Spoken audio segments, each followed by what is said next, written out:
pessoal, tudo bem com vocês? Eu sou a professora Sara, trabalho na Rede Municipal de Ensino de Palmas, na Escola Municipal Anifranque, e vamos trabalhar o componente curricular Ciências do 7º ano. Nas nossas últimas aulas, da última quinzena, nós trabalhamos sobre energia, o seu conceito, os tipos e formas de energia, as transformações de energia, as novas tecnologias e as novas relações de trabalho. Hoje é a nossa 13ª aula e nós vamos trabalhar um novo conteúdo.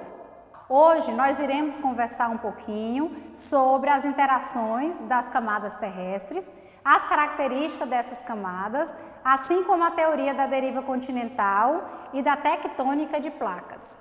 Vamos começar? Durante muito tempo, o ser humano acreditava que por dentro a Terra era maciça, o planeta, composto basicamente por rochas.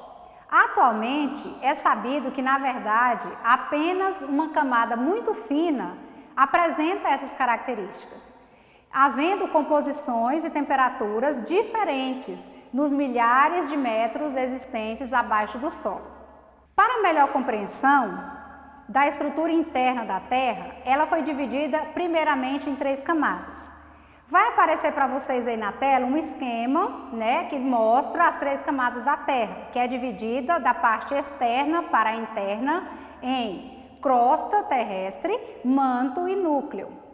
Havendo entre essas camadas umas regiões que chamam descontinuidades. Mas o que seriam essas descontinuidades? Essas descontinuidades são áreas de transição entre as camadas internas da Terra, em que há uma mudança das propriedades físicas e químicas daquele meio. É como se fosse, a camada, ela tem todas as suas características, suas propriedades e de repente esse padrão ele muda, tá?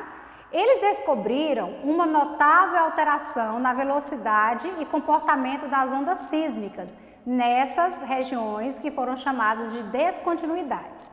Existem 2 descontinuidades principais, a de Morovsky e a de Gutenberg. Graças à geofísica, que é a ciência que estuda as propriedades físicas da Terra, como calor, magnetismo, gravidade, radioatividade, entre outros, é que foi possível observar essas regiões. Vocês vão observar aí na tela de vocês agora 2 imagens representativas das camadas da Terra.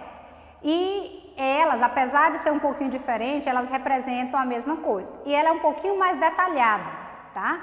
Então, de fora para dentro, nós podemos observar a crosta terrestre, que ela pode, variar, em alguns quilômetros, que nós vamos já falar sobre ela com mais detalhe. Logo após a crosta tem a descontinuidade de Morovsky. Essa descontinuidade, recebe o nome do seu descobridor. Logo após ela vem o manto, que é a camada mais extensa, da Terra, e ele é dividido em 2 partes, porque ele também apresenta algumas características diferentes ao longo, dos 2.900 quilômetros que ele pode ter de profundidade. Então, nós temos o manto externo ou superior e o manto interno ou inferior. Logo após o manto, nós temos a descontinuidade de Gutenberg. E abaixo dela nós temos o núcleo, que também é subdividido em 2, o núcleo externo e o núcleo interno. As camadas da Terra, as 3 juntas, elas atingem 6.370 quilômetros entre a superfície até o centro do planeta. Vocês podem observar aí na tela de vocês uma imagem que representa essa extensão, da superfície até o centro da Terra e que representa a fina camada onde nós nos encontramos. Todos os seres humanos, onde nós realizamos todas as nossas atividades e todos os seres vivos, existentes estão na crosta terrestre. A crosta terrestre é a primeira camada da Terra, sendo também a menor e a mais fina.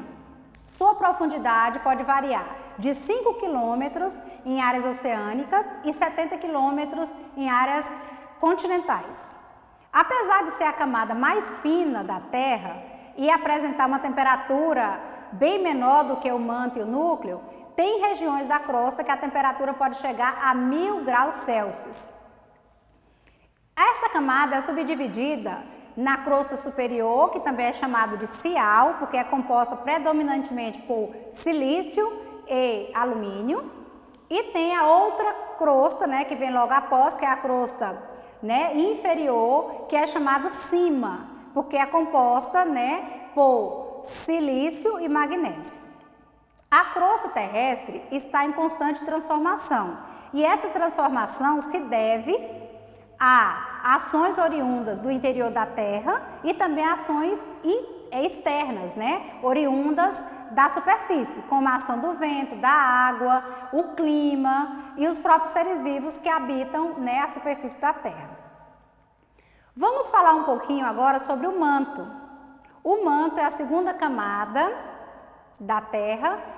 Ele é a camada mais extensa, de maior espessura, representa 80% do planeta e ele pode atingir 2.900 quilômetros de profundidade. Ele é formado, o manto, por rochas em forma de material pastoso, chamado de magma. Então, as rochas derretidas, né, devido às altas temperaturas, é chamado de magma. Isso é em decorrência do calor advindo do interior da Terra, tá? E pode chegar essa camada a temperaturas médias de 2.000 graus Celsius. Ele é formado, em sua maioria, o manto, por silicatos de ferro e de magnésio. O manto superior, ele é mais pastoso que o inferior e está em constante movimentação.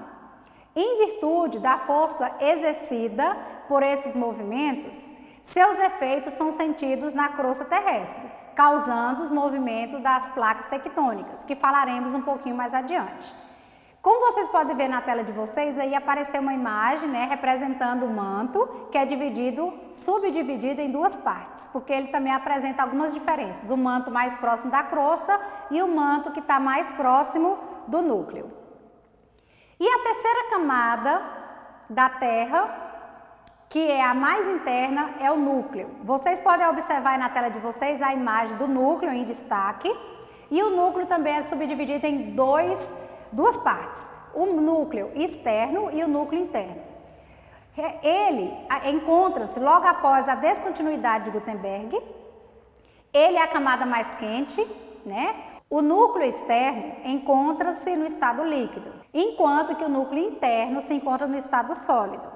Apesar das altas temperaturas, esse núcleo interno ele é sólido devido às altas pressões sofridas devido às outras camadas, a presença, né, das outras camadas sobre essa parte mais interna. As temperaturas do núcleo podem variar de 3.000 a 6.000 graus Celsius, sendo comparadas à temperatura do Sol. O homem já conseguiu percorrer 384.400 quilômetros até a Lua.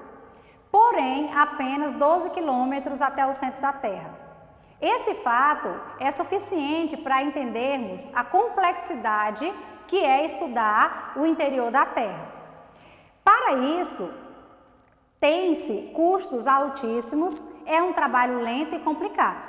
Então, muito se tem ainda a descobrir sobre o centro da Terra, né? Que 12 quilômetros é praticamente nada comparado a profundidade máxima, né, que a crosta pode atingir de 70 quilômetros. Como é possível, então, deduzir o que existe além da superfície terrestre, lá no interior do planeta, se nunca chegamos até ele? Como o ser humano sabe tanto sobre o interior da Terra? As informações atualmente existentes sobre a estrutura interna da Terra deve-se ao estudo das propagações sísmicas que ocorrem nas camadas inferiores e são captadas por aparelhos especializados, né, chamados sismógrafos. Aparecem na tela de vocês agora alguns modelos de sismógrafos. Eles medem, né, as ondas sísmicas e intensidade dos terremotos também. Esse sismógrafo, ele funciona como um sensor que permite sentir o movimento da Terra. Esse sensor está conectado a um sistema de registro. O sismógrafo, ele recolhe diversas oscilações ou tremores, chamado também de sismos, que provoca um movimento ou vertical ou horizontal. Se os tremores geram movimentos de certa intensidade, acontecem os terremotos. Os tremores podem ser suaves ou mais intensos, e os sismógrafos é que vão registrar em função dessas oscilações, né? Para medir quão intenso é o tremor. Vamos falar agora um pouquinho sobre as placas tectônicas. As placas tectônicas nada mais são do que blocos semirrígidos que formam a crosta terrestre, abrangendo os continentes e o fundo oceânico. E, a título de comparação, é como se a crosta fosse um imenso quebra-cabeça formado por várias peças, porque a crosta terrestre ela não é uma estrutura inteiriça, né? Ela é dividida em pedaços, e esses pedaços é que nós chamamos de placas tectônicas. O movimento dessas placas é constante, fazendo com que se afastem ou se aproximem. Então, o movimento das placas é sempre nesse sentido, de afastamento ou de aproximação. A Terra está dividida em várias placas tectônicas, sendo que ao todo elas são 52 e 14 delas são as mais importantes, né? Onde acontecem os principais fenômenos naturais que são observados na superfície da Terra. Entre as principais placas nós temos a placa sul-americana, a placa norte-americana, a placa africana, eurasiática, dinásica, né? Entre outras. A movimentação das placas resulta na formação de montanhas, de fossas oceânicas, de atividades vulcânicas, terremotos e tsunamis. No início do século XX, o geógrafo e meteorologista alemão Alfred Wegener apresentou a teoria da deriva continental. O que ele defendia já era defendido há muito tempo, só que ele foi a primeira pessoa que escreveu, né, sobre a teoria. Né, fez os documentos que registrou. E o que essa teoria dizia? Ela explicava sobre a origem dos continentes. Eles teriam surgido, segundo a teoria, a partir da fragmentação de um supercontinente que existiu no passado, há milhões de anos atrás, e que com o passar do tempo, esse supercontinente foi sofrendo movimentos e foi se fragmentando, se separando. A teoria da deriva continental serviu de base para a teoria da tectônica de placas, que explica a movimentação da crosta terrestre. A teoria da deriva continental defende que todos os continentes estavam juntos há milhões de anos, como eu havia falado. E devido ao afastamento das placas, né, a crosta terrestre foi tomando uma nova forma, né, como nós a conhecemos hoje em dia. Existem também estudos que falam que os continentes podem voltar a se reunir daqui a 250 milhões de anos. Por quê? Como a Terra ela é circular, ao mesmo tempo que esses continentes foram um só um dia e se afastam, a tendência com o passar do tempo é eles se reaproximarem novamente.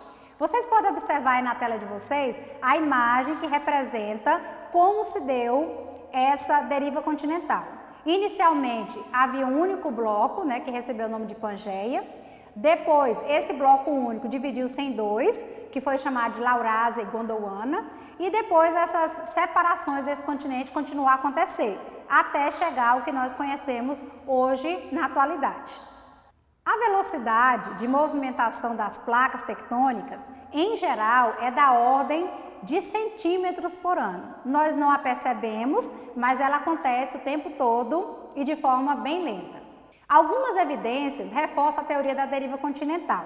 Vocês podem observar na primeira imagem que aparece para vocês que o encaixe das linhas das costas atuais de vários continentes é como se encaixassem. Como, por exemplo, vocês podem ver na imagem, a costa leste da América do Sul e a costa oeste da África.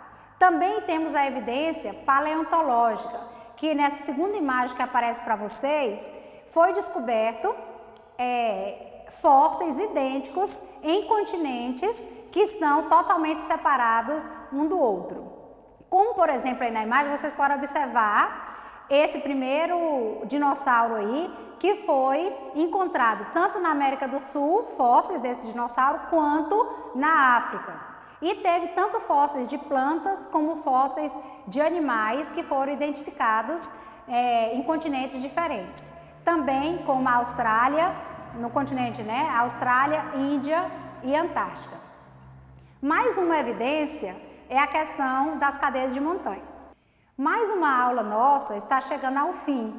Espero que vocês tenham gostado do assunto que nós conversamos hoje. Nós falamos sobre as interações das camadas terrestres e a teoria da deriva continental e das placas tectônicas.